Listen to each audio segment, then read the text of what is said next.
आमिर लियाकत की वसीयत से मुतालिक बुशरा इकबाल का इंकिशाफ। तफसीलात जानते हैं इस वीडियो में। आमिर लियाकत की साबिका बीवियों मेजबान बुशरा इकबाल ने 1 साल बाद आमिर लियाकत की वसीयत के बारे में अहम बात कह दी। मशहूर सियासतदानों मेजबान मरहूम आमिर लियाकत की पहली और साबिका अहलिया बुशरा इकबाल ने हाल ही में एक पॉडकास्ट में शिरकत की, जहां उन्होंने अपनी निजी जिंदगी, बच्चों और साबिक शौहर आमिर से मुतालिक खुलकर बात की। दौरान शो उनका कहना था कि आमिर के इंतकाल का वक्त हमारे लिए बहुत मुश्किल था। मेरा बेटा जो बैरून मुल्क मुकीम था, उसने मुझे फोन कॉल करके कहा था कि मामा मैं आ रहा हूँ, लेकिन आप बस पोस्टमार्टम नहीं होने देना। यही नहीं, मैं खुद भी पोस्टमार्टम नहीं होने देना चाहती थी, क्योंकि माजी में प्रोग्राम आलिम ऑनलाइन के वक्त और सियासत की वजह से साबिक शौहर को बहुत धमकियां मिलती थी, जिसकी वजह से उन्होंने मुझे कह रखा था कि मुझे कुछ भी हो जाए तो पोस्टमार्टम नहीं होने देना। यही उनकी वसीयत भी थी। बस इन सब बातों को जहन में रखते हुए और अपने बच्चों की खातिर मैंने ये मुकदमा लड़ा, जबकि हमारे यहाँ के पाकिस्तानी लोगों ने कोई कसर नहीं छोड़ी। मुख्तलिफ अक़साम की झूठी खबरें सिर्फ इसलिए फैलाते रहे क्योंकि उन्हें सोशल मीडिया पेजेस और यूट्यूब चैनल्स के लिए व्यूज चाहिए थे।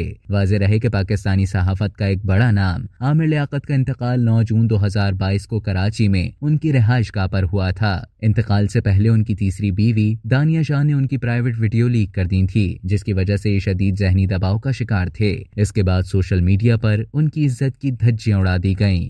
अब तक के लिए इतना ही। मजीद खबरों और न्यूज अपडेट्स के लिए डेली जंग के यूट्यूब चैनल को सब्सक्राइब करें और फेसबुक के पेज को लाइक करना ना भूलें।